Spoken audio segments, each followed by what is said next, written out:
Hey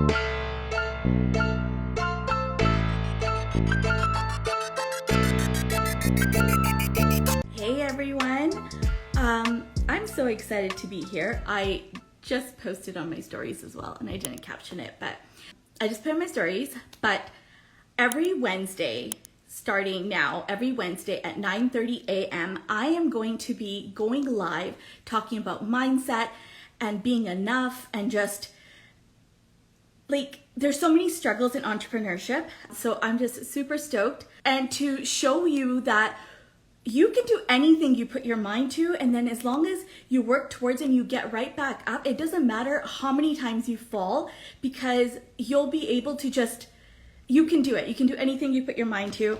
I have a very special guest today, and it's someone I absolutely admire, and we're going to be talking about how he got going in his mindset and all that. So I'll bring him on as soon as I see him. I don't see him yet. But as soon as I see him, I will bring him on.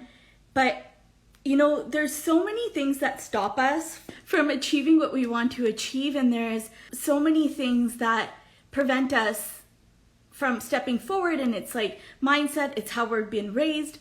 But there are ways to get through it. And the person I'm bringing on today is somebody who's done that. And I've seen him like just show up, and I've seen him work long hours. And if you watch his TED Talk, like that is how I found him. Actually, I saw his TED Talk and I was like, oh my goodness, this is the mindset, and these are the type of people I want to surround myself with.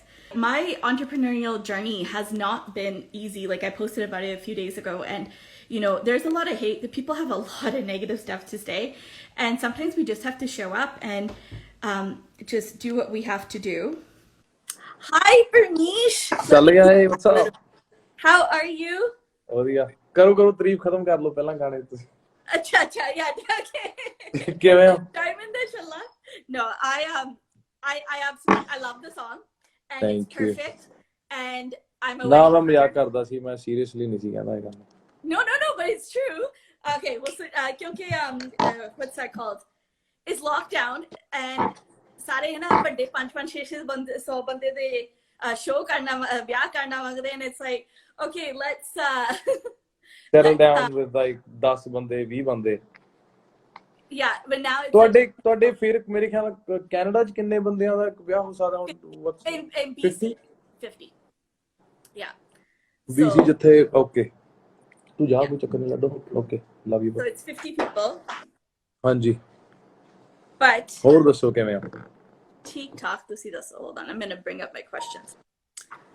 So you want to get right into it, ਸਿੱਧਾ ਹੀ straight into questions. Anyway, ਜਿੰਨੇ ਵੀ fans ਪਿਆਰ ਕਰਨ ਵਾਲੇ ਸਾਰੇ ਜਾਣੇ ਸਾਡੇ Instagram ਤੇ ਜੁੜੇ ਨੇ ਲਾਈਵ ਤੇ, ਤੁਹਾਨੂੰ ਮੈਂ ਪਹਿਲਾਂ ਜੈਸੀ ਦੀ ਇੰਟਰੋਡਕਸ਼ਨ ਦੇ ਦਾਂ। ਜੈਸੀ ਮੇਰੀ ਭੈਣ ਵੀ ਹੈਗੀ ਆ, ਤੇ Jessie is my agent slash like, so ਜੋ ਮੈਂ ਕੈਨੇਡਾ ਆਇਆ ਫਿਰ ਜੈਸੀ looks after me, and she's been doing really well in the wedding industry, I would say.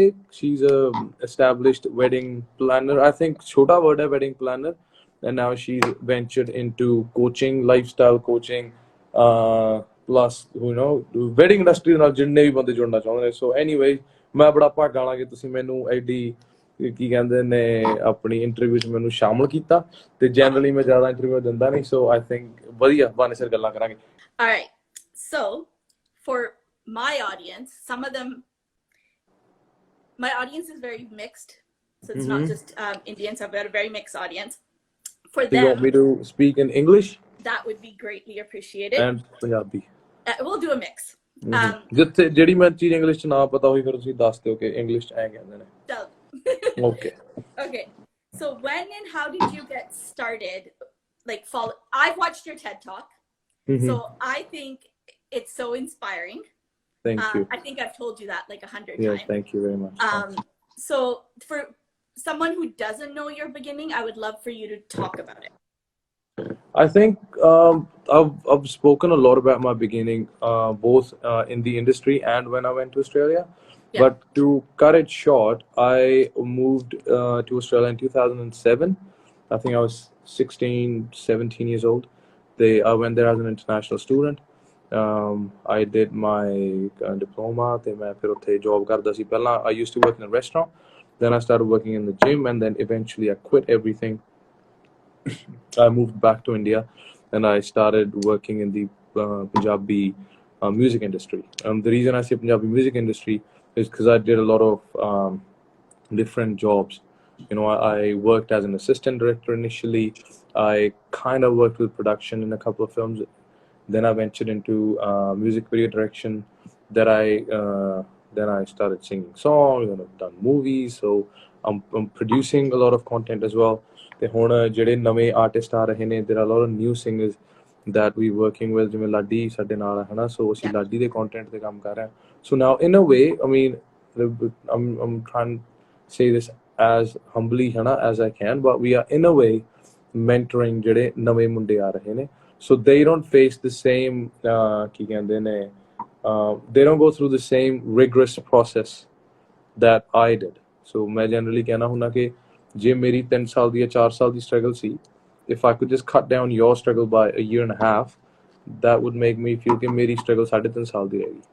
So in a way ਜਿਹੜੇ ਨਵੇਂ ਮੁੰਡੇ ਨੇ, and I think you're gonna do the same, I guess, because with your ਜੇ ਤੁਸੀਂ you know ਉਹ ਕੀ ਕਹਿੰਦੇ networking ਹੈ ਨਾ, it would have you know ਤੁਹਾਨੂੰ 5 ਸਾਲ ਲੱਗੇ ਹੋਣਗੇ networking ਕਰਨ ਨੂੰ, but if you could just summarize ਕਰਕੇ ਤੁਸੀਂ ਨਵੇਂ students ਨੂੰ ਜਾਂ ਜਿਹੜੇ ਵੀ ਨਵੇਂ entrepreneurs ਆ, I don't know what word you use, ਪਰ ਤੁਸੀਂ ਉਹਨਾਂ ਨੂੰ ਦੱਸ ਦਿਓ ਯਾਰ ਕਿ networking this is what I ਪਹਿਲੇ 6 ਮਹੀਨੇ ਤਾਂ ਖਰਾਬ ਹੀ ਕੀਤੇ ਨੇ. So you know ਤੁਸੀਂ ਉਹਨਾਂ ਦੀ ਇੱਕ ਤਰੀਕੇ ਨਾਲ struggle ਛੋਟੀ ਕਰ ਦਿੰਦੇ ਹੋ. No, I agree, and it's so important ਕਿਉਂਕਿ ਬਹੁਤ ਕਹਿ ਦਿੰਦੇ ਆ ਉਹ ਮੈਨੂੰ ਧੱਕੇ ਖਾਣੇ ਪਏ ਅਗਲੇ ਨੂੰ ਵੀ ਖਾ ਲੈਣ ਦੋ, right? Yeah, I mean, yeah.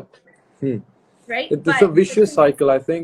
Yes. That also comes with a lot of because you'll see a lot of people who are doing the same, who are in the same job profile as you, and it's not just limited to music industry or your wedding industry. It could be in any industry. It could be an accountant, could be a bartender, could be anybody. ਉਹਨੂੰ ਲੱਗਦਾ ਕਿ ਯਾਰ ਜੇ ਮੈਂ ਇੰਨੀ ਮਿਹਨਤ ਕਰਕੇ ਇੱਥੇ ਪਹੁੰਚਿਆ, ਅਗਲਾ ਬੰਦਾ ਵੀ ਉਹੀ ਚੀਜ਼ ਦੇ ਥਰੂ ਹੋ ਕੇ ਆਵੇ. And I think, I mean, I'm not trying to be rude or anything, ਪਰ ਜਦੋਂ ਅਸੀਂ ਗਏ ਸੀਗੇ ਆਸਟ੍ਰੇਲੀਆ ਸਟੂਡੈਂਟ ਸੀਗੇ ਤਾਂ ਸਾਨੂੰ ਇਹ ਬੈਕਲੈਸ਼ ਵੀ ਬਹੁਤ ਫੇਸ ਕਰਨ ਨੂੰ ਮਿਲਦਾ ਸੀ ਐਜ਼ ਸਟੂਡੈਂਟਸ ਕਿ ਤੁਸੀਂ ਆ ਜਾਂਦੇ ਹੋ ਯਾਰ ਸਟੂਡੈਂਟ ਵੀਜ਼ਿਆਂ ਤੇ, ਤੁਸੀਂ ਐਂ ਕਰ ਦਿੰਦੇ ਤੁਸੀਂ, ਕਿਉਂਕਿ ਅਸੀਂ ਪਹੁੰਚੇ ਬੜੇ ਸੌਖੇ ਹੁੰਦੇ ਸੀ ਨਾ. ਅਸੀਂ ਆਇਲਸ ਕੀਤੀ, ਵੀਜ਼ਾ ਆ ਗਿਆ. ਜਿਹੜੇ ਪਹਿਲਾਂ ਆਏ ਹੁੰਦੇ ਸੀ ਉਹਨਾਂ ਦੀ ਸਟਰਗਲ ਬਹੁਤ ਜ਼ਿਆਦਾ ਹੁੰਦੀ ਸੀ ਤੇ ਉਹਨਾਂ ਲਈ ਪੱਕੇ ਹੋਣਾ ਵਾਸ ਅ ਬਿਗ ਮਿਸ਼ਨ ਹੈ ਨਾ, ਕਈ ਲੋਕਾਂ ਲਈ, ਨਾਟ obviously a lot of people done great ਹੈ ਨਾ, ਤੇ ਸਾਡੇ ਤੋਂ ਜਿਹੜੇ ਪਹਿਲਾਂ ਗਏ ਨੇ, ਪਰ ਉਹ ਵੀ ਇੱਕ ਤਰੀਕੇ ਨਾਲ ਨਾ ਸਿਰਫ ਇੰਡੀਅਨ ਕਮਿਊਨਿਟੀ ਤੋਂ ਨਹੀਂ, ਗੋਰਿਆਂ ਤੋਂ ਵੀ, ਬਾਕੀਆਂ ਤੋਂ ਵੀ ਉਹਨਾਂ ਲੱਗਦਾ ਸੀ ਯਾਰ ਕਿ ਇਹ ਬੰਦੇ ਤਾਂ ਹੁਣੇ ਤਾਂ ਆਏ ਨੇ, 2 ਸਾਲਾਂ 'ਚ ਇਹਨਾਂ ਨੇ ਕਾਰ ਵੀ ਲੈ ਲਈ ਤੇ ਹੁਣ ਇਹਨਾਂ ਦੀ PR ਵੀ ਪੈ ਜਾਣੀ ਹੈ. ਸੋ ਆਈ ਥਿੰਕ ਇਟਸ ਇਨ ਇਹ ਹਿਊਮਨ ਨੇਚਰ ਆ ਕਿ ਜੇ ਕਿਸੇ ਨੂੰ ਕੋਈ ਚੀਜ਼ ਮਿਹਨਤ ਨਾਲ ਮਿਲੀ ਹੈ ਤਾਂ ਉਹ ਚਾਹੁੰਦਾ ਹੁੰਦਾ ਕਿ ਦੂਜਾ ਬੰਦਾ ਵੀ ਉਵੇਂ ਹੀ ਨਿਕਲੇ, same process. And it's such a mindset thing, and I feel like it's such a I don't know if it's a Punjabi culture, but I think it's humans in general. I don't think it's got anything to do. Hanji. Yeah, but I like you see it a lot where okay, if he has a 3 story, I want a 4 story, and it's like ਪਰ ਮੈਨੂੰ ਲੱਗਦਾ ਕੰਪੈਟੀਟਿਵ nature ਸਾਰੇ ਕਿਤੇ ਹੀ ਆ. ਆਪਾਂ ਅਸਲ 'ਚ ਆਪਣਾ ਜ਼ਿਆਦਾਤਰ ਕਿਉਂਕਿ ਆਪਾਂ we are surrounded by our people, so ਆਪਾਂ ਇਹ ਚੀਜ਼ ਆਪਣੇ ਲੋਕਾਂ 'ਚ ਹੀ ਦੇਖਦੇ ਹਾਂ. Let's say if you were living in a suburb where you know you were living in maybe Gujaratis or Marathis or you know other cultures, you'll probably see same ਚੀਜ਼ ਉਹਨਾਂ ਨਾਲ ਵੀ, even ਗੋਰਿਆਂ ਨਾਲ ਵੀ ਹੋ ਸਕਦੀ ਹੈ, ਪਰ maybe at a different level, you know. ਉਹਨਾਂ ਦੇ compete ਕਰਨ ਦਾ ਤਰੀਕਾ maybe different ਹੋਊਗਾ, but I think it's human nature, ਸਾਰੇ ਜਾਣੇ ਜਿਹੜੇ ਹੁੰਦੇ ਨੇ, but I think that's how we kind of feel validated in a way, which is weird. ਪਰ ਸਾਨੂੰ ਐਂ ਲੱਗਦਾ ਕਿ if I'm doing better than him, then I'm doing well. ਹਨਾ, so I think that's our ਕੀ ਕਹਿੰਦੇ ਨੇ mindset as well, ਕਿ I have to do better than someone or they have to do worse than me in order to make me feel more validated, and I think that's just, but I think ਇਹੀ ਚੀਜ਼ਾਂ ਤਾਂ ਸਿੱਖਣੀਆਂ ਨੇ life ਦੇ ਵਿੱਚ, and that philosophy sort of settles your work balance, life balance, ਸਾਰੇ ਕਿਤੇ ਹੀ ਉਹ ਚੀਜ਼ ਹੁੰਦੀ ਆ. No, 100%. Okay, so what would you say, like when you were going through your struggles and you were trying to build something for yourself and people are shutting doors in your face and they're saying no, or you know, you're doing it, and instead of someone saying, oh, kinna badhiya kaam kita, they're turning out, oh, siga. You know, that's what you get. So someone else is going through that right now. If there's an entrepreneur that's starting, what advice would you give them to get through those difficult times and to keep going? See, in all honesty, I think I still go through that. Because, you know, it's not that I've reached where I always wanted to get. Yeah. So, but it's just at a different level. Because maybe rejection is 10 hai, acceptance 90 hai. But when you start off, acceptance 1 hundi hai, rejection 99 hundi hai. See, ਮੈਂ ਜਿਹੜੀ ਚੀਜ਼ ਨੂੰ ਮੰਨਦਾ, ਮੈਂ ਕਹਿੰਦਾ ਕਿ hard work ਤੁਹਾਨੂੰ success ਨਹੀਂ ਦਿੰਦੀ. Hard work consistency success. Because ਜਿਹੜਾ ਆਪਾਂ ਕਹਿੰਦੇ ਨਾ ਮੈਨੂੰ ਹੈ ਕਿ ਆਪਾਂ ਨੂੰ ਕੀ ਲੱਗਦਾ ਹੁੰਦਾ ਕਿ ਯਾਰ ਮੈਂ ਹੁਣ ਜਦੋਂ ਮੈਂ ਇੰਡੀਆ ਆਇਆ ਸੀਗਾ, ਜਦੋਂ ਮੈਂ ਆਸਟ੍ਰੇਲੀਆ ਦਾ ਆਪਦਾ ਕਰੀਅਰ ਛੱਡ ਕੇ ਸਭ ਕੁਝ, and I've been really nostalgic recently. I don't know if you saw my Snapchat story yesterday. I was really nostalgic. I was so sad. Okay.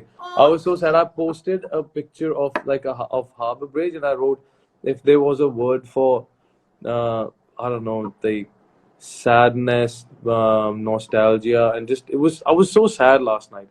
Anyways, ਕਿਉਂਕਿ ਮੈਂ ਆਸਟ੍ਰੇਲੀਆ ਮੈਨੂੰ ਬਹੁਤ ਯਾਦ ਆਉਂਦਾ. ਸੋ ਜਦੋਂ ਮੈਂ ਆਸਟ੍ਰੇਲੀਆ ਤੋਂ ਵਾਪਸ ਆਇਆ ਸੀ, ਮੈਨੂੰ ਲੱਗਦਾ ਸੀ ਮੇਰੀ ਲਾਈਫ ਦਾ ਸਭ ਤੋਂ ਵੱਡਾ ਡਿਸੀਜਨ ਲੈ ਲਿਆ ਮੈਂ ਕਿ ਮੈਂ ਇਹ ਕਰਨਾ, ਤੇ ਹੁਣ ਮੈਂ ਆਪਣਾ ਕਰੀਅਰ ਛੱਡ ਤਾਂ ਦਿੱਤਾ, ਮੈਂ ਆਸਟ੍ਰੇਲੀਆ ਦੀ ਲਾਈਫ ਛੱਡ ਤਾਂ ਦਿੱਤੀ, ਮੈਂ ਆਪਣੀ ਜੌਬ ਛੱਡ ਤਾਂ ਦਿੱਤੀ. ਸੋ ਮੈਨੂੰ ਇਹ ਲੱਗਦਾ ਹੁੰਦਾ ਸੀ ਕਿ ਜਿਹੜਾ ਫਰਸਟ ਸਟੈਪ ਹੈ ਉਹ ਸਭ ਤੋਂ ਹਾਰਡ ਸਟੈਪ ਹੈ. ਤੇ ਆਪਾਂ ਰੀਸੈਂਟਲੀ ਆਪਾਂ ਜਨਰਲੀ ਪੜ੍ਹਦੇ ਵੀ ਇਹੀ ਆ ਕਿ first step is the hardest step. ਪਰ ਮੈਨੂੰ ਲੱਗਦਾ first step is the hardest first step. Yes. You know what I mean? Yeah. ਕਿਉਂਕਿ it's just a very hard ladder. ਜਿਹੜੀ ਤੁਸੀਂ ਚੜ ਜਾਂਦੇ ਹੋ, it's a big achievement. But then every single step is going to be equally hard. Because ਤੁਸੀਂ ਇੱਕ ਚੀਜ਼ ਨਵੇਂ ਸਿਰੋਂ ਸ਼ੁਰੂ ਕਰ ਰਹੇ ਹੋ, ਸਿਰਫ ਡਿਸੀਜਨ ਲੈ ਲੈਣਾ. Let's say if I joined engineering college. Yeah. How, ਜੇ ਮੈਂ ਕਹਾਂ ਯਾਰ ਮੈਂ ਇੰਜੀਨੀਅਰ ਬਣਨਾ, how is that the hardest step? It's not. ਆਪਾਂ ਨੂੰ ਪਹਿਲਾ ਸਟੈਪ ਹਾਰਡ ਸਟੈਪ ਪਤਾ ਕਿਉਂ ਲੱਗਦਾ? ਕਿਉਂਕਿ ਆਪਾਂ ਆਲਰੇਡੀ ਇੱਕ ਟਰੈਕ ਤੇ ਚੱਲ ਰਹੇ ਹਾਂ.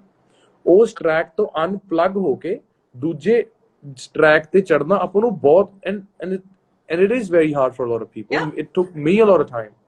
So ਇੱਕ ਥਾਂ ਤੋਂ ਉੱਠ ਕੇ ਦੂਜੀ ਥਾਂ ਤੇ ਆਉਣਾ ਬਹੁਤ ਹਾਰਡ ਸਟੈਪ ਹੈ. But then again, ਤੁਸੀਂ ਇਹ ਲਾ ਲਓ ਜੇ ਟ੍ਰੇਨ ਜਾ ਰਹੀ ਹੈ, ਤੁਸੀਂ ਟ੍ਰੇਨ ਰੋਕੀ ਦੂਜੀ ਹੋਈ, and it's going to take the same amount of time to build that momentum. So ਮੈਨੂੰ ਲੱਗਦਾ ਹੈ ਕਿ ਕੰਸਿਸਟੈਂਸੀ ਸਭ ਤੋਂ ਜ਼ਿਆਦਾ ਜ਼ਰੂਰੀ ਸਟੈਪ ਹੁੰਦਾ ਕਿਸੇ ਵੀ ਕਰੀਅਰ ਦੇ ਵਿੱਚ.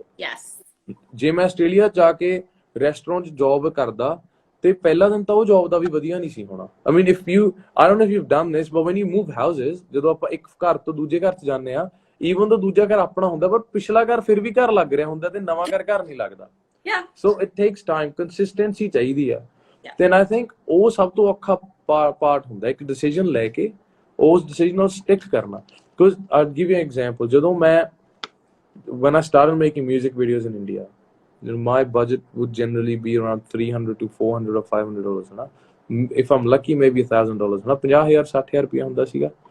ਤੇ ਹੁਣ 50,000 60,000 ਚੋਂ ਮੈਨੂੰ ਹੁੰਦਾ ਸੀ ਯਾਰ ਮੈਂ ਕੈਮਰਾ ਵੀ ਵਧੀਆ ਲਵਾਂ, ਉਹਦੀ ਕੁਆਲਿਟੀ ਵਧੀਆ ਆਵੇ, ਪਰ ਮੈਂ ਮਾਡਲ ਵੀ ਵਧੀਆ ਲਵਾਂ.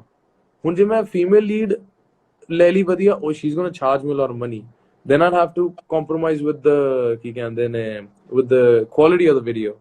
ਪਰ ਜੇ ਮੈਂ ਕੁਆਲਿਟੀ ਤੋਂ ਕੀ ਕਰੂੰ if I don't have a strong female lead? So ਇਹੀ ਇੱਕ ਮਤਲਬ ਨਾ ਨਿੱਕੀਆਂ ਚੀਜ਼ਾਂ ਹੁੰਦੀਆਂ ਸੀਗੀਆਂ. And obviously ਉਹ ਚੀਜ਼ ਛੱਡਣੀ ਤਾਂ ਬਹੁਤ ਸੌਖੀ ਸੀ ਕਿ I'm just gonna quit doing this and I'll just go back to ਕੀ ਕਹਿੰਦੇ ਨੇ ਆਪਣਾ Australia whatever, I'll start doing something else. So consistency ਸਭ ਤੋਂ ਵੱਡੀ ਕੀ ਆ? ਨਾ ਸੁਣਨੀ ਤੇ ਫਿਰ ਢੀਠ ਜਿਹੇ ਹੋ ਕੇ ਲੱਗੇ ਰਹਿਣਾ, ਕੋਈ ਚੱਕਰ ਨਹੀਂ, ਕੁਝ ਬਣੂਗਾ. ਮੈਂ ਇੱਕ ਬੜੇ ਪੰਜਾਬੀ ਚ ਕਹਾਵਤ ਕਹਿਣਾ ਕਿ ਜੇ ਤੁਸੀਂ ਲਾਈਨ ਚ ਲੱਗ ਗਏ ਨਾ ਤਾਂ ਫਿਰ ਪ੍ਰਸ਼ਾਦ ਤਾਂ ਮਿਲੂਗਾ. ਜੇ ਤੁਸੀਂ ਰੱਬ ਕੋਲੇ ਹੱਥ ਜੋੜ ਕੇ ਖੜ ਹੀ ਗਏ, ਕੰਸਿਸਟੈਂਟ ਤੋਂ ਮਿਹਨਤ ਕਰੀ ਜਾਂਦੇ ਹੋ, ਤੇ ਤੁਸੀਂ ਰੱਬ ਤੋਂ ਹੱਕ ਨਾਲ ਮੰਗੋਗੇ ਨਾ ਕਿ ਦੇਖੋ ਮੈਂ ਜੋ ਕਰ ਸਕਦਾ, ਮੇਰੀ ਕਪੈਸਿਟੀ ਜਾਂ ਮੈਂ ਕਰ ਰਿਹਾ. ਸੋ ਆਈ think it comes down to ਤੁਹਾਡੀ ਪੇਸ਼ੈਂਸ. ਜੇ ਤੁਸੀਂ ਗੰਦ ਬਕਣਾ ਆ, ਗਾਲਾਂ ਕੱਢਣੀਆਂ ਆ, I'll just block you from the live because I've been blocking people. Just it's okay. ਤੁਸੀਂ ਆਪਦਾ ਕੰਮ ਕਰੋ, ਆਪਾਂ ਏਡੀ ਵਧੀਆ ਗੱਲ ਕਰ ਰਹੇ ਲਾਈਵ ਦੀ, ਜਿਹਨੇ ਭੁਕਾਈ ਮਾਰੇ ਹਰ ਬੰਦੇ ਦੀ ਆਪਦੀ ਜ਼ਿੰਦਗੀ ਦਾ ਨਜ਼ਾਰਾ ਲੈਣ ਦਿਓ. Never wrestle with a pig, because you end up getting dirty and the pig's enjoying it. I just don't agree. I don't agree. I feel like yeah, no, fair enough, I get it. Right, like. ਪਰ ਮੈਂ ਉਹ ਕਹਿਣਾ ਕਿ ਦਫਾ ਕਰੋ ਜਿਹੜੇ ਬੰਦੇ ਨੂੰ ਜਿੱਦਾਂ ਮਾਲਕ ਨੇ ਜਿਵੇਂ. But with consistency, you know, a lot of people like, oh, my business badona, I'm gonna do this. They make one post on Instagram. They're like, oh, nobody booked me. Yeah. No, I think ਹਾਂਜੀ ਇਹ ਵੀ ਹੈ. Plus I think you have to, ਜਿਵੇਂ ਇੱਕ ਜਦੋਂ ਮੈਂ ਪਹਿਲਾਂ gym 'ਚ ਕੰਮ ਕਰਦਾ ਸੀ ਤਾਂ my job was to sort of get people started, ਉਹਨਾਂ ਨੂੰ ਯੂ ਨੋ ਉਹਦਾ ਲਾਈਫ ਸਟਾਈਲ ਚੇਂਜ ਕਰਨਾ, ਵਰਕਆਊਟ ਐਂਡ ਐਵਰੀਥਿੰਗ. ਉਹਦੇ ਵਿੱਚ ਇੱਕ ਬਹੁਤ ਵੱਡਾ ਮੇਰੇ ਜੌਬ ਕੀ ਹੁੰਦਾ ਸੀ, KPI ਹੁੰਦਾ ਸੀ ਕਿ ਜਿਹੜਾ ਮੀਟ ਕਰਨਾ ਹੁੰਦਾ ਸੀ, ਦੈਟ ਵਾਸ ਲੀਡ ਜਨਰੇਸ਼ਨ. ਕਿ ਮੈਨੂੰ ਆਪਣੇ ਬਿਜ਼ਨਸ ਲਈ ਲੀਡਸ ਆਪ ਜਨਰੇਟ ਕਰਨੀਆਂ ਪੈਣਗੀਆਂ. So I have to get out there and just network with people. So and especially in today's day and age, I think ਤੁਸੀਂ ਕੋਈ ਵੀ ਜੌਬ ਕਰਦੇ ਹੋਵੋ, ਤੁਹਾਨੂੰ ਸੋਸ਼ਲ ਮੀਡੀਆ ਵਰਗੀਆਂ ਚੀਜ਼ਾਂ ਦਾ ਯੂਜ਼ ਤਾਂ ਤੁਹਾਨੂੰ ਕਰਨਾ ਹੀ ਪੈਣਾ ਨਾ. And I feel you're in one of the best times in 2020. If I want to be a singer, I could just record a song and upload it on YouTube. 10 years ago, 20 years ago, would have been impossible for anybody. ਉਹਨਾਂ ਨੂੰ ਕੰਪਨੀਆਂ ਕੋਲ ਜਾਣਾ ਪੈਣਾ ਸੀ, investment ਕਿੰਨੀ ਹੋਣੀ ਸੀ. I understand ਕਿ it's YouTube ਤੇ ਤਾਂ ਫਿਰ 100 ਬੰਦਾ ਰੋਜ਼ ਨਵਾਂ ਗਾਣਾ ਅਪਲੋਡ ਕਰ ਸਕਦਾ, ਬਟ ਦੈਟਸ ਜਸਟ ਕੰਪੀਟੀਸ਼ਨ. ਉਹਨੂੰ ਥੋੜੀ ਨਾ ਕਰ ਸਕਦੇ ਹੋ ਤੁਸੀਂ. ਕਿਸੇ ਨੂੰ ਕੋਈ ਕੰਮ ਕਰਨ ਤੋਂ ਥੋੜੀ ਮਨਾ ਕਰ ਸਕਦੇ ਹੋ. ਤੁਸੀਂ ਆਪ ਬੈਟਰ ਕੰਮ ਕਰ ਸਕਦੇ ਹੋ. Let's say if I start a hair salon, ਤੇ ਮੈਂ ਆਪਣੇ ਹੇਅਰ ਸਲੂਨ ਬਾਰੇ ਰੋਜ਼ ਪੋਸਟ ਕਰ ਸਕਦਾ. I can't stop other people from posting ਕੀ ਕਹਿੰਦੇ ਨੇ about their hair salons. So I think lead generation ਦੇ ਨਾਲ we are living in one of the best times. ਜੇ ਤੁਸੀਂ ਇੰਡੀਪੈਂਡੈਂਟ ਬਿਜ਼ਨੈਸਿਸ ਕਰਨਾ ਚਾਹੁੰਦੇ ਹੋ ਜਾਂ ਕੁਝ ਵੀ ਕਰਨਾ ਚਾਹੁੰਦੇ ਹੋ, ਲੈਟਸ ਸੇ ਤੁਹਾਡਾ ਪੇਂਟਿੰਗ ਤੁਹਾਡਾ ਸ਼ੌਂਕ ਆ, ਤੁਸੀਂ ਪੇਂਟ ਕਰਕੇ ਫੋਟੋ ਇੰਸਟਾਗ੍ਰਾਮ ਤੇ ਪਾ ਸਕਦੇ ਹੋ. ਜੇ ਤੁਸੀਂ 10 ਸਾਲ ਪਹਿਲਾਂ 20 ਸਾਲ 30 ਸਾਲ ਪਹਿਲਾਂ ਪੇਂਟਰ ਹੁੰਦੇ ਤਾਂ ਤੁਹਾਡੇ ਕੋਲ ਇੱਕ ਹਾਰਡ ਕਾਪੀ ਤੁਹਾਡੇ ਹੱਥ ਵਿੱਚ ਹੋਣੀ ਸੀਗੀ, and it would have been impossible for you to show the world ਕਿ ਯਾਰ ਮੈਂ ਆਹ ਪੇਂਟਿੰਗ ਬਣਾਈ ਆ. ਇੱਕ ਐਗਜ਼ੀਬਿਸ਼ਨ ਥੋੜੀ ਨਵਾਂ ਬੰਦਾ ਬਣਾ ਸਕਦਾ, ਪਰ ਹੁਣ ਤੁਸੀਂ ਪੇਂਟ ਕਰਕੇ ਇੰਸਟਾਗ੍ਰਾਮ ਤੇ ਪਾ ਸਕਦੇ. So I think it's just you get what you look for. So ਤੁਸੀਂ ਵਧੀਆ positive ਤਰੀਕੇ ਨਾਲ social media ਨੂੰ use ਕਰੋ ਤਾਂ I think you can reap the benefits of social media. A lot of times ajkal, okay, you just told me ke ignore karo, right? Someone's ਹਾਂਜੀ. But there's a lot of people that have a difficult time ignoring. They're like, they're getting hate, especially girls. Like the stuff that shows up in their request folder is ridiculous, right?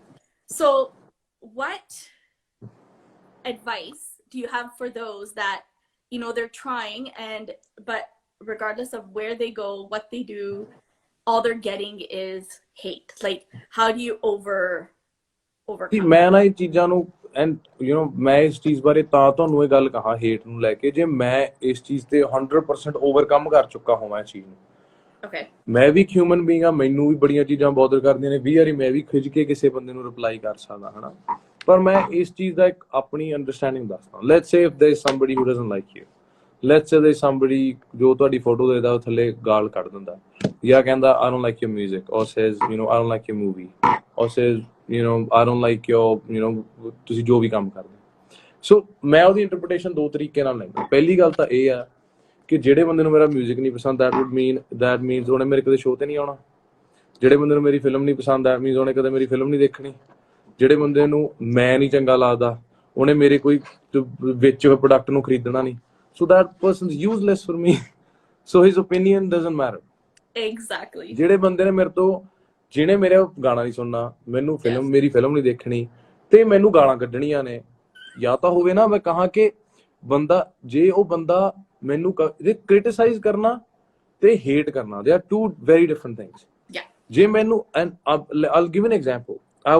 ਮੈਂ ਨਾ Toronto ਸੀਗਾ, last year ਦੀ ਗੱਲ ਆ, ਤੇ Toronto bhangra competition ਸੀ. ਉਸ ਤੋਂ ਬਾਅਦ ਨਾ ਆਫਟਰ ਪਾਰਟੀ ਤੇ ਮੇਰੀ ਪਰਫਾਰਮੈਂਸ ਸੀ ਤੇ ਮੈਂ ਪਰਫਾਰਮ ਕਰ ਰਿਹਾ ਸੀਗਾ, ਤੇ ਇੱਕ ਮੁੰਡਾ ਨਾ ਸਾਹਮਣੇ ਨਾਲ ਸਾਰੇ ਗਾਣੇ ਗਾ ਰਿਹਾ ਤੇ he was having a good time. ਤੇ ਜਦੋਂ ਸ਼ੋਅ ਮੁੱਕਿਆ ਨਾ ਮੇਰੇ ਕੰਨ 'ਚ ਕਹਿੰਦਾ ਬਾਈ ਯਾਰ ਤੇਰੀ ਫਲਾਣੀ ਫਿਲਮ 'ਚ ਮੈਨੂੰ ਉਹ ਗੱਲ ਨਹੀਂ ਵਧੀਆ ਲੱਗੀ. ਤੇ ਮੈਂ ਉਹਨੂੰ ਕਿਹਾ no but I liked it. ਮੈਂ ਕਿਹਾ ਕਿਉਂ? ਕਹਿੰਦਾ ਬਾਈ ਯਾਰ ਉਹ 'ਚ ਤਾਂ ਐਂ ਸੀ ਪਰ ਆਪਾਂ ਤਾਂ ਐਂ ਕਰਦੇ ਆ. ਮੈਂ ਅਗਲੀ ਵਾਰੀ ਮੈਂ ਧਿਆਨ ਰੱਖੂੰਗਾ. ਤੁਸੀਂ the point is ਉਹਨੂੰ ਮੇਰੇ ਗਾਣੇ ਵਧੀਆ ਲੱਗਦੇ ਨੇ, ਮੇਰੇ ਸ਼ੋਅ ਤੇ ਪਹੁੰਚਿਆ, ਟਿਕਟ ਲੈ ਕੇ ਮੇਰੇ ਨਾਲ ਨੱਚ ਰਿਹਾ, ਗਾ ਰਿਹਾ, ਉਹਨੂੰ ਮੇਰੀ ਇੱਕ ਚੀਜ਼ ਨਹੀਂ ਵਧੀਆ ਲੱਗੀ, ਉਹਨੇ ਮੈਨੂੰ ਹੱਕ ਨਾਲ ਕਿਹਾ ਬਾਈ ਯਾਰ ਮੈਂ ਤੇਰੀ ਗੱਲ ਨਹੀਂ ਵਧੀਆ ਲੱਗੀ। ਮੈਂ ਆ ਕੇ ਇਹ ਗੱਲ ਉਦੇ ਨੂੰ ਦੱਸੀ, ਮੈਂ ਕਿਹਾ ਉਹਦੇ ਆਹ ਗੱਲ ਆਪਾਂ ਨੂੰ ਦੱਸੀ ਹੈ ਮੁੰਡੇ ਨੇ, ਮੈਂ ਗੱਲ ਤਾਂ ਸਹੀ ਆ ਸੀ। ਉਹ ਕ੍ਰਿਟਿਸਿਜ਼ਮ ਹੈ ਜਿਹੜਾ ਬੰਦਾ ਤੁਹਾਨੂੰ ਪਸੰਦ ਕਰਦਾ। ਹਾਂ, ਦੈਟਸ ਨਾਟ ਹੇਟ।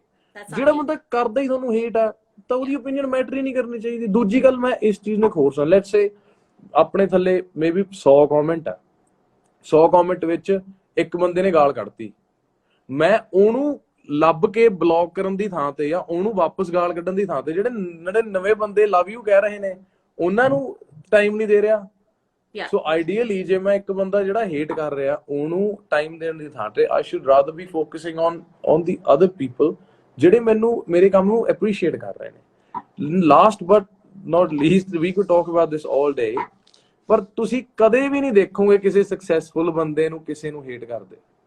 ਰਾਈਟ, ਤੁਸੀਂ ਹਰ ਇੱਕ ਇੰਡਸਟਰੀ ਦੇ ਮੈਂਟਰਸ ਹੁੰਦੇ ਨੇ, ਹਰ ਇੱਕ ਇੰਡਸਟਰੀ ਦੇ ਲੈਜੈਂਡਸ ਹੁੰਦੇ ਨੇ, ਹਰ ਇੱਕ ਇੰਡਸਟਰੀ ਦੇ ਸੀਨੀਅਰ ਬੰਦੇ ਹੁੰਦੇ ਨੇ, ਹਨਾ। ਤੁਸੀਂ ਕਦੇ ਦੇਖਿਆ ਵਾਰਨ ਬਫੇਟ ਨੂੰ ਕਿਸੇ ਦੇ ਥੱਲੇ ਜਾ ਕੇ ਕਮੈਂਟ 'ਚ ਗਾਲ, ਬਿਲ ਗੇਟ ਕਹਿੰਦਾ ਕਿ ਮੈਨੂੰ ਤੇਰਾ ਡੈਲ ਨਹੀਂ ਵਧੀਆ ਲੱਗਦਾ, ਜਾਂ ਸਟੀਵ ਜੌਬਸ ਨੂੰ ਕਿਹਾ ਕਿ ਯਾਰ ਮੈਨੂੰ ਆਹ ਨਹੀਂ ਵਧੀਆ। ਤੁਸੀਂ ਹਮੇਸ਼ਾ ਉਹੀ ਬੰਦਾ ਤੁਹਾਨੂੰ ਹੇਟ ਕਰਦਾ ਜਿਹੜਾ ਤੁਹਾਡੇ ਪਿੱਛੇ ਆ। ਤੇ ਇਨ ਆਲ ਓਨੈਸਟੀ ਯਾਰ ਤੁਹਾਨੂੰ ਪਤਾ ਹੀ ਨਹੀਂ ਯਾਰ ਉਹ ਬੰਦੇ ਦੀ ਕੀ ਸਿਚੁਏਸ਼ਨ ਆ, ਉਹ ਕਿਹੜੀ ਗੱਲੋਂ ਫਰਸਟ੍ਰੇਟਡ ਆ, ਕਿਹੜੀ ਗੱਲੋਂ ਹੇਟ ਕਰ ਰਿਹਾ। ਤੇ ਮੈਂ ਆਖਰੀ ਗੱਲ ਕਹਿਣਾ, I would much rather be the guy who's being hated than the one who is hating. Yes. ਸਮਝਦੇ ਹੋ? ਮੈਂ ਠੀਕ ਆ, ਮੈਨੂੰ ਹੇਟ ਕਰ ਲਓ, ਮੈਨੂੰ ਉਹ ਚੀਜ਼ ਜ਼ਿਆਦਾ ਵਧੀਆ ਲੱਗਦੀ ਆ। ਮੈਂ ਉਹ ਨਹੀਂ ਬਣਨਾ ਚਾਹੁੰਦਾ ਜਿਹੜਾ ਥੱਲੇ ਬਹਿ ਕੇ ਕਮੈਂਟ ਕਰ ਰਿਹਾ। ਸੋ ਆਮ ਇਨ ਅ ਬੈਟਰ ਪਲੇਸ, ਬਿਕਾਜ਼ ਐਂ ਤਾਂ ਹੋ ਨਹੀਂ ਸਕਦਾ ਦੁਨੀਆ ਤੇ ਹੇਟ ਹੀ ਖਤਮ ਹੋ ਜਾਏ, ਠੀਕ ਹੈ। But I would rather be the guy who's being hated instead of being someone who's being ਤੇਰਾ ਤਾਂ ਬਾਬਾ ਫਲਾਣਾ ਲੈ ਨਜ਼ਾਰੇ। ਰੱਬ ਨੇ ਹਰ ਬੰਦੇ ਨੂੰ ਕੰਮ ਲਾ ਕੇ ਰੱਖਿਆ ਹੈ। ਬਟ ਕੋਈ ਚੱਕਰ ਨਹੀਂ, ਉਹ ਵੀ ਠੀਕ ਹੈ ਯਾਰ। ਉਹ ਪਤਾ ਨਹੀਂ ਬੰਦਾ ਕਿਹੜੇ ਖੁੰਦਕ ਚ ਬੈਠਾ, ਉਹਨੂੰ a lot of people they don't even know you. ਕਈ ਬੰਦੇ ਨੇ ਤੁਹਾਡੀ ਫੋਟੋ ਦੇਖੀ ਆ, ਤੁਸੀਂ ਆਪਦੀ ਗੱਡੀ ਮੂਹਰੇ ਐ ਕਰਕੇ ਖੜੇ ਫੋਟੋ ਪਾਤੀ, ਅਗਲਾ ਕਹਿ ਰਿਹਾ ਯਾਰ ਤੂੰ ਫੁਕਰਾ। ਉਹਨੂੰ ਕੀ ਪਤਾ ਤੁਹਾਡੇ ਦਿਮਾਗ 'ਚ ਕੀ ਆ। ਉਹ ਤਾਂ ਇਹ ਵੀ ਉਹਨੂੰ ਨਹੀਂ ਨਾ ਪਤਾ ਕਿ ਤੁਸੀਂ ਉਹ ਫੋਟੋ ਵੇਟ ਤੋਂ ਪਹਿਲਾਂ ਸੋਚ ਰਹੇ ਸੀ ਕਿ ਯਾਰ ਮੈਂ ਬੱਸ ਤੇ ਜਾਂਦਾ ਹੁੰਦਾ ਸੀ, ਅੱਜ ਮੈਂ ਗੱਡੀ ਲੈ ਲਈ ਯਾਰ, ਮੈਂ ਤਾਂ photo ਖਿਚਾਊਂਗਾ। they don't know your story। ਤੇ ਫਿਰ ਨਾ ਜਿਹੜਾ ਬੰਦਾ ਤੁਹਾਨੂੰ ਜਾਣਦਾ ਹੀ ਨਹੀਂ, let him hate, ਕੋਈ ਚੱਕਰ ਨਹੀਂ ਸੀ।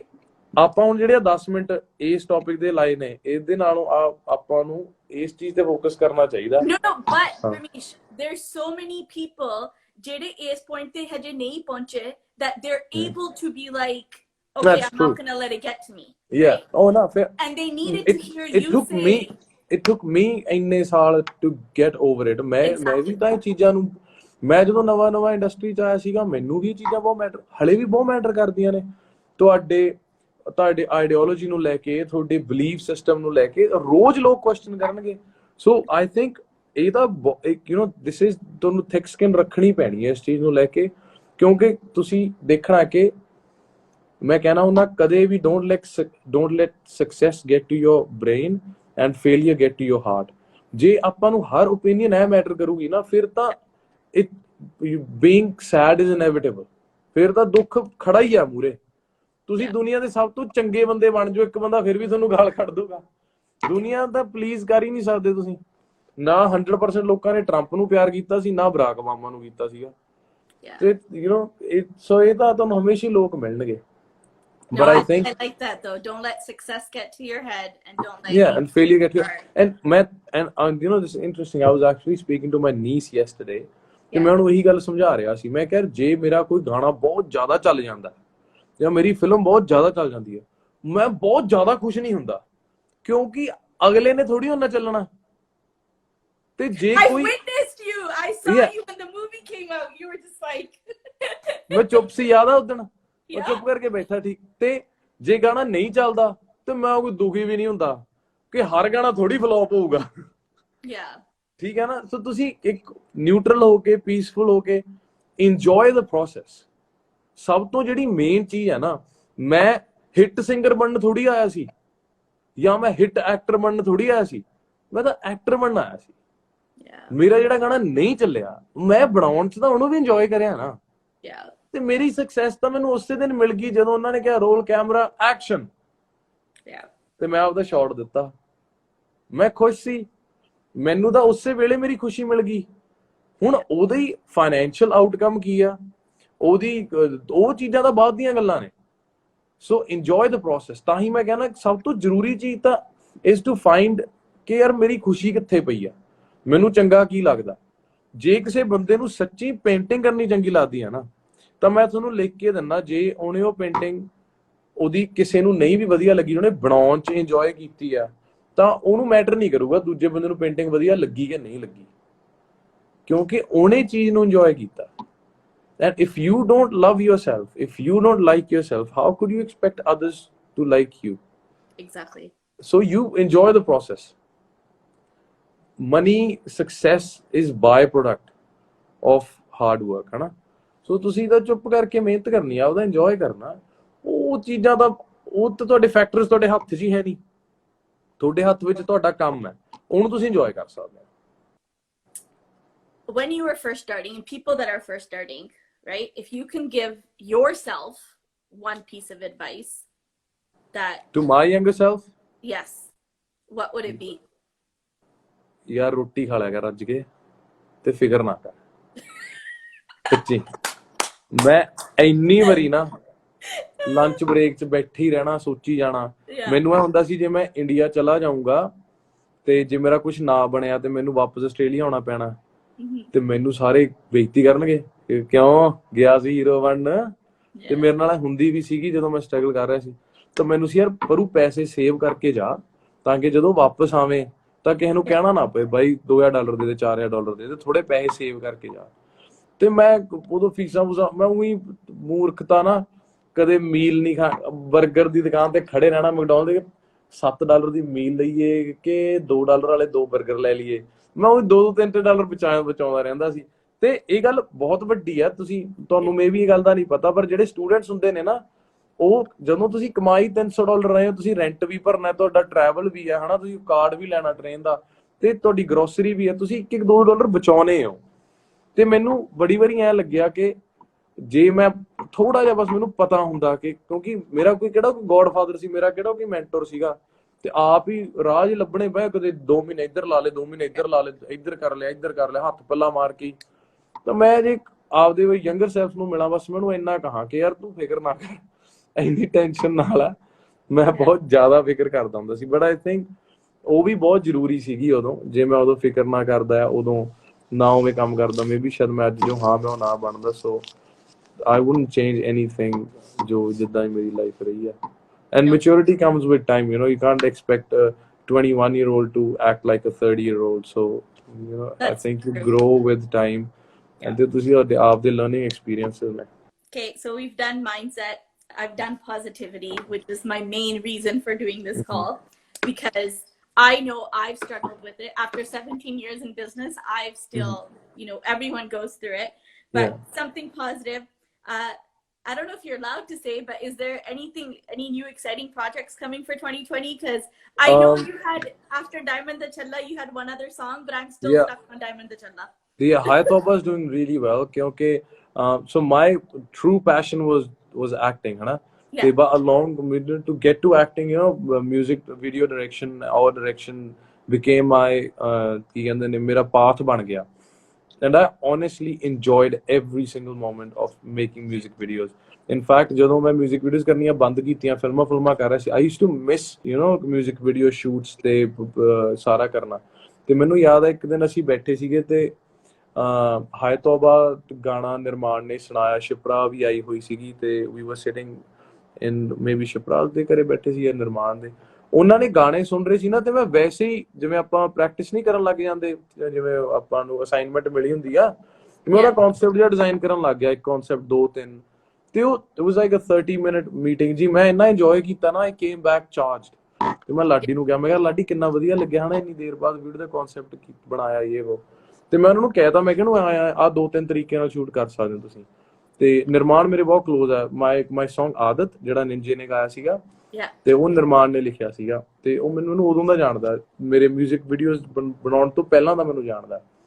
ਤੇ ਨਿਰਮਾਣ ਨੇ ਮੈਨੂੰ ਕਿਹਾ ਕਿ ਵੀਰੇ ਤੁਸੀਂ ਕਰ ਦਿਓ ਵੀਡੀਓ। ਤੇ ਉਦੋਂ ਮੈਨੂੰ 2-3 ਸਾਲ ਹੋ ਗਏ ਸੀ, ਮੈਂ ਮਿਊਜ਼ਿਕ ਵੀਡੀਓ ਨਹੀਂ ਸੀ ਕੀਤੀ। ਮੈਂ ਓਵਰਸੀ ਕਰ ਦਿੰਦਾ ਸੀ, ਮੈਂ ਬੜੇ ਪ੍ਰੋਜੈਕਟਸ ਦੇ ਵਿੱਚ ਮੈਂ ਸਕਰੀਨ ਪਲੇ ਦੇ ਦਿੰਦਾ, ਸਟੋਰੀ ਦੇ ਦਿੰਦਾ, ਕਨਸੈਪਟ ਦੇ ਦਿੰਦਾ ਕਿ ਐਂ ਸ਼ੂਟ ਕਰ ਲਓ, and I let the director do his thing ਜੇ ਉਹ ਚਾਹੁੰਦਾ ਮੇਰੀ ਸਟੋਰੀ।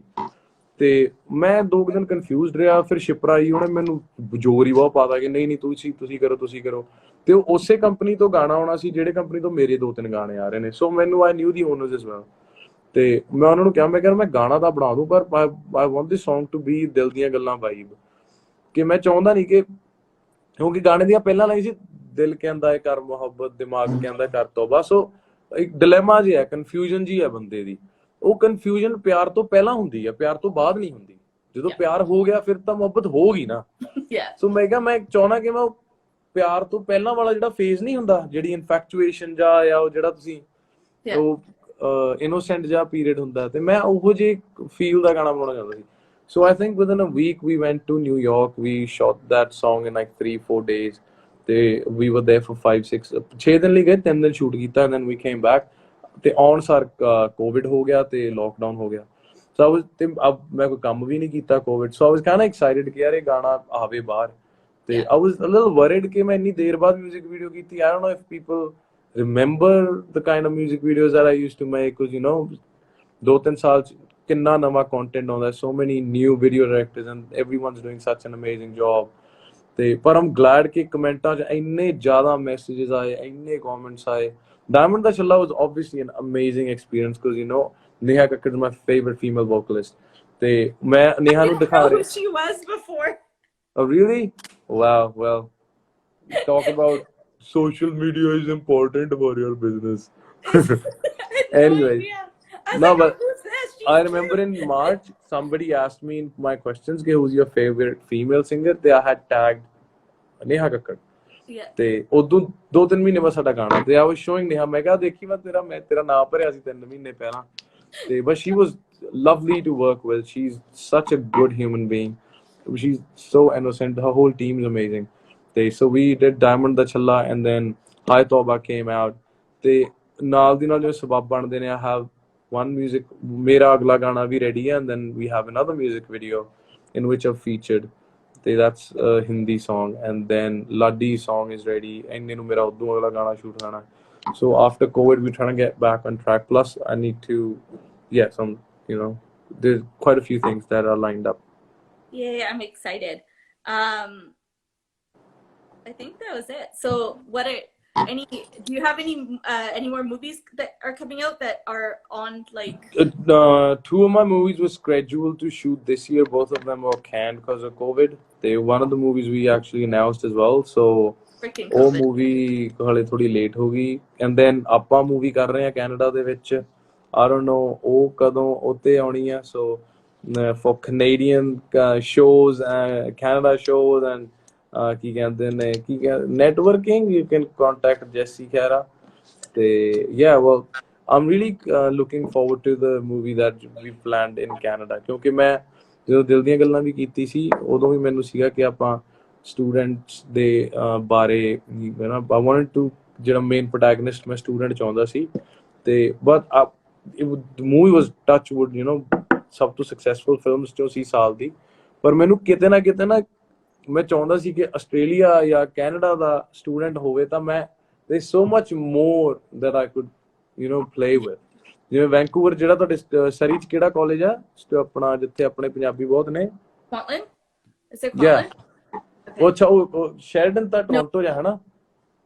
Yeah। ਮੈਂ ਟੋਰਾਂਟੋ ਵਾਲਾ I don't know too much about okay I saw this। ਮੈਂ ਸ਼ੈਰਡਨ ਕਾਲਜ ਦੇਖਿਆ ਹੋਇਆ ਬਰੈਂਪਟਨ ਦੇ ਵਿੱਚ, ਤੇ ਮੈਂ ਉਹਦਾ ਟੈਕਸਚਰ ਦੇਖਿਆ, ਮੈਂ ਉੱਥੇ ਸਾਰੀ ਸਟੂਡੈਂਟਸ ਵਾਲੀ ਵਾਈਬ ਦੇਖੀ ਹੋਈ ਆ। ਤੇ ਮੈਨੂੰ ਸੀ ਯਾਰ ਮੈਂ ਇਸ ਚੀਜ਼ ਦੀ ਫਿਲਮ ਬਣਾਉਣੀ ਆ ਕਿ ਮੁੰਡਾ ਆਹ ਬੱਸ ਸਟੈਂਡ ਤੇ ਖੜਾ ਹੋਵੇ, ਤਾਂ ਕਿ ਜਿਹੜੇ ਉੱਥੋਂ ਨਿਕਲੇ ਨੇ ਕਾਲਜ ਉਹ ਰਿਲੇਟ ਕਰਨ ਕਿ ਹਾਂ ਯਾਰ ਆਹ story. then I wanted to be authentic ਕਿ ਹਾਂ ਐਵੇਂ ਹੀ ਹੁੰਦਾ। ਪਰ ਉਹ ਜਦੋਂ ਤੁਸੀਂ ਸ਼ੁਰੂ 'ਚ ਇੰਡਸਟਰੀ 'ਚ ਆਉਂਦੇ ਹੋ, ਤੁਹਾਡੇ ਇੰਨੀ ਸਹੀ ਨਹੀਂ ਹੁੰਦੀ, ਤੁਹਾਡੀ ਪਹਿਲੀ ਦੂਜੀ ਤਾਂ ਫਿਲਮ ਹੁੰਦੀ ਆ, ਸਾਰੇ ਸੀਨੀਅਰ ਹੁੰਦੇ ਨੇ, ਪ੍ਰੋਡਿਊਸਰ ਕਹਿੰਦਾ ਆਹ ਫਿਲਮ ਅਸੀਂ ਐਂ ਬਣਾਉਣੀ ਚਾਹੁੰਦੇ ਹਾਂ, ਤਾਂ ਤੁਹਾਨੂੰ ਕਿਤੇ ਨਾ ਕਿਤੇ obviously ਤੁਸੀਂ 100% ਉਹਨਾਂ ਦੀ ਵੀ ਆਈਡੀਓਲੋਜੀ ਨਾਲ ਨਹੀਂ ਅਗਰੀ ਕਰਦੇ, but you meet halfway। ਪਰ ਮੈਨੂੰ ਲੱਗਦਾ ਹੁਣ you know established, ਤੇ ਹੁਣ ਮੈਨੂੰ ਲੱਗਦਾ ਕਿ ਹੁਣ ਜਿਹੜੀ ਮੈਂ ਫਿਲਮ ਕਰੂੰਗਾ, ਜਿਹੜੀ ਮੈਂ ਫਿਲਮ ਲਿਖੀ ਹੈ ਉਹ 100% ਮੇਰੀ ਮਰਜ਼ੀ ਦੀ ਹੋਊਗੀ। ਚੱਲੇ ਨਾ ਚੱਲੇ ਉਹ ਬਾਅਦ ਦੀ ਗੱਲ ਹੈ, but I'm gonna enjoy making that film। Good stuff। The one thing about working with Parmish, you never know what surprise is coming your way। I I've learned so many things and I'm like yeah karte nahi to bas let's go. No, ਪਰ ਮੈਂ ਹਮੇਸ਼ਾ I'm pretty driven ਜਦੋਂ ਮੈਂ shoot ਛੱਡ ਜਾ ਕਰਨਾ ਹੁੰਦਾ ਕੰਮ ਜਿਹਾ ਕਰਨਾ ਹੁੰਦਾ ਨਾ ਮੇਰੇ ਦਿਮਾਗ 'ਚ ਚੱਲਦਾ ਰਹਿੰਦਾ ਤੇ your work ethic is just insane. It's I don't think it's my work ethic. It's just I enjoy being in that energy. ਮੈਂ ਸਟੂਡੀਓ ਪਰਸੋਂ ਦੀ ਗੱਲ ਹੈ 14 ਦੀ ਗੱਲ ਹੈ ਅਸੀਂ ਰਾਤੀ 12 ਵਜੇ ਸਟੂਡੀਓ ਗਏ ਐਂਡ ਆਈ ਸਵੇਅਰ ਉਹਨੂੰ ਬਾਬਾ ਜੀ ਸੋਹਣੇ ਮੈਂ ਝੂਠ ਬੋਲਾਂ ਮੈਂ ਰਾਤੀ 12 ਵਜੇ ਸਟੂਡੀਓ ਗਿਆ ਤੇ ਮੈਂ ਅਗਲੇ ਦਿਨ ਰਾਤੀ 1:30 ਵਜੇ ਸਟੂਡੀਓ ਚੋਂ ਬਾਹਰ ਆਇਆ ਅਸੀਂ 25 ਘੰਟੇ ਸਟੂਡੀਓ ਸੀ ਮੈਂ ਸਾਰਾ ਟਾਈਮ ਨਹੀਂ ਸੀ ਕੰਮ ਕਰ ਰਿਹਾ ਪਰ ਜਿਵੇਂ ਸਾਡੇ 2 ਗਾਣੇ ਬਣ ਗਏ ਮੈਂ ਘੰਟਾ ਸੌਂ ਗਿਆ ਫਿਰ ਲਾਡੀ ਬਣਾਉਣ ਲੱਗ ਗਿਆ ਅਸੀਂ 5-6 ਜਾਣੇ ਸੀਗੇ 2 ਮਿਊਜ਼ਿਕ ਡਾਇਰੈਕਟਰ ਸੀਗੇ ਮੈਂ ਸੀਗਾ ਲਾਡੀ ਸੀਗਾ ਸੋ 5-6 ਜਾਣੇ ਸੀ ਪਰ ਅਸੀਂ ਕੰਮ ਕਰਦੇ ਕਰਦੇ ਪਤਾ ਨਹੀਂ ਲੱਗਿਆ ਕਿੰਨਾ ਚਾਹ ਪੀ ਲਓ ਫਿਰ ਇੱਧਰ ਇੱਕ ਜਾਣਾ ਅੱਧਾ ਘੰਟਾ ਸੌਂ ਗਿਆ ਫਿਰ ਅਸੀਂ ਸੌਂ ਗਏ ਕਿਉਂਕਿ ਸਾਡੇ ਸ਼ੂਟ ਪਲਾਨਡ ਸੀਗੇ ਅਸੀਂ ਬਣਾਉਣੇ ਗਾਣੇ ਸਾਡੇ ਕੋਲੇ ਰੈਡੀ ਸੀ ਪਰ ਉਹਦੇ ਮਿਊਜ਼ਿਕ ਡਬਿੰਗਸ ਕਰਨੇ ਸੀ ਪਰ ਉਹ ਸੋਚਿਆ ਹੀ ਨਹੀਂ ਕਿ ਐ ਟਾਈਮ ਨਿਕਲ ਗਿਆ ਅੱਛਾ ਜਦੋਂ ਕੰਮ ਨਹੀਂ ਹੁੰਦਾ ਘਰੇ ਬੈਠੋ ਨੀਂਦ ਨਹੀਂ ਆਉਂਦੀ ਸਾਰਾ ਦਿਨ ਪਰ ਚਲੋ I don't know.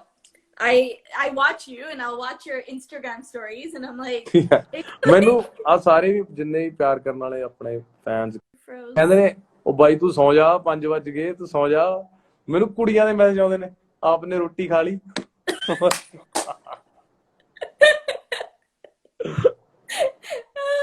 ਚਲੋ ਹੋਰ ਦੱਸੋ ਵਧੀਆ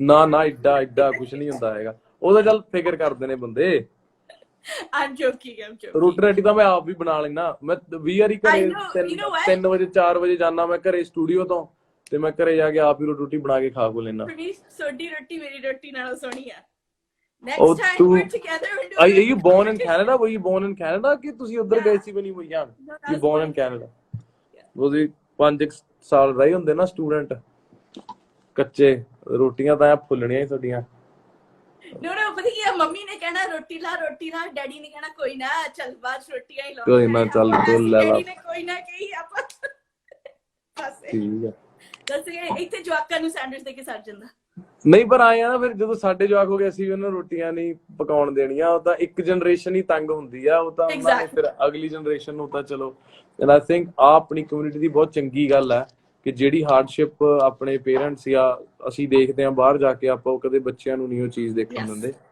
ਤੇ ਸੋ ਆਈ ਥਿੰਕ ਇਹ ਚੀਜ਼ ਆਪਣੀ ਵਧੀਆ ਬਾਕੀ ਕਮਿਊਨਿਟੀਜ਼ ਨਾਲੋਂ ਯੈਸ ਉਹੀ ਤਾਂ ਗੱਲ ਆ ਆਪਣੇ ਨਾਲ ਕਿ you see ਕਿ 18-19 ਸਾਲਾਂ ਦਾ ਜਵਾਕ 19 ਸਾਲਾਂ ਦਾ ਜਵਾਕ okay get rid of him right yeah and we're like 30 ਸਾਲਾਂ ਦਾ there's kids but and even like but you want to live like ਹੁਣ ਜਦੋਂ ਕੋਵਿਡ ਦਾ ਸਾਰਾ ਸਿਚੁਏਸ਼ਨ ਹੋਈ ਮੈਂ ਚੰਡੀਗੜ੍ਹ ਰਹਿਣਾ like this is my house in Chandigarh ਤੇ ਮੈਂ ਕੋਵਿਡ ਕਰਕੇ ਅਸੀਂ ਪਟਿਆਲੇ ਚਲੇ ਗਏ ਤੇ ਮੈਂ 2-3 ਮਹੀਨੇ ਪਟਿਆਲੇ ਰਿਹਾ ਤੇ ਹੁਣ ਮੇਰਾ ਚੰਡੀਗੜ੍ਹ ਰਹਿਣ ਦਾ ਜੀ ਨਹੀਂ ਕਰਦਾ I'm so used to living with my family ਤਾਂ ਮੈਨੂੰ ਇਹ ਹੁੰਦਾ ਕਿ ਲਾਡੀ ਆ ਤਾਂ ਗਏ ਯਾਰ ਹੁਣ ਰਾਤ ਨੂੰ 10 ਵਜੇ ਨੇ ਯਾਰ ਘਰੇ ਜਾ ਕੇ ਰੋਟੀ ਬਣਾਵਾਂਗੇ ਤੇ 11:30 ਵੱਜ ਜਾਣਗੇ ਜੇ ਆਪਾਂ ਸਿੱਧਾ ਪਟਿਆਲੇ ਚਲੀਏ ਘਰੇ ਰੋਟੀ ਬਣੀ ਪਈ ਹੋਣੀ ਆ ਆਪਾਂ 11:30 ਵਿਹਲੇ ਹੋਵਾਂਗੇ ਪਟਿਆਲੇ ਚੱਲਦੇ ਆ ਸੋ ਘਰਦਿਆਂ ਨਾਲ ਆਪਣੀ ਚਲੋ ਹਰ ਬੰਦੇ ਦੀ ਬੌਂਡਿੰਗ ਹੁੰਦੀ ਹੈ ਤੇ ਜਿੰਨੀ ਦੇਰ ਘਰ ਦੇ ਨਾਲ ਜ਼ਿਆਦਾ ਰਹਿ ਸਕੀਏ ਆਈ ਥਿੰਕ ਉਨਾ ਹੀ ਵਧੀਆ no that's true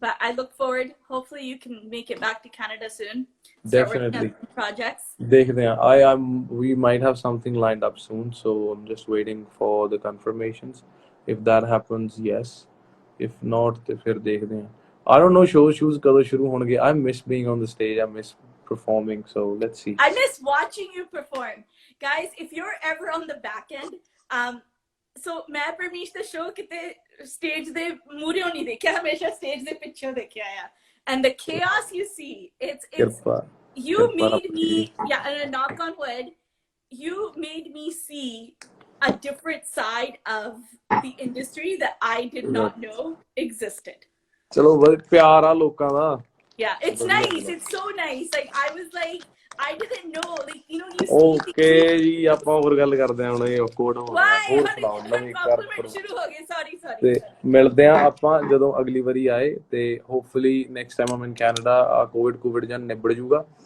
ਤੇ ਆਪਾਂ ਫਿਰ ਕੋਈ ਉੱਥੇ ਸ਼ੋਅ ਕਰਦੇ ਆ ਮਿਲਦੇ ਆ ਤੇ hopefully you know best of luck with your coaching and people who are watching ਤੁਸੀਂ online ਕਰਦੇ ਹੋ coaching your stuffs online so definitely follow Jessie Khaira and her Thank you for me. ਕੀ ਕਹਿੰਦੇ ਨੇ good talk about your business, let people know ਤੁਸੀਂ ਕੀ ਕਰਦੇ ਹੋ ਕਿੱਦਾਂ. So I have been planning events for 17 years, planning weddings and other events. And in 2017, I started coaching businesses on how to build their foundations for success.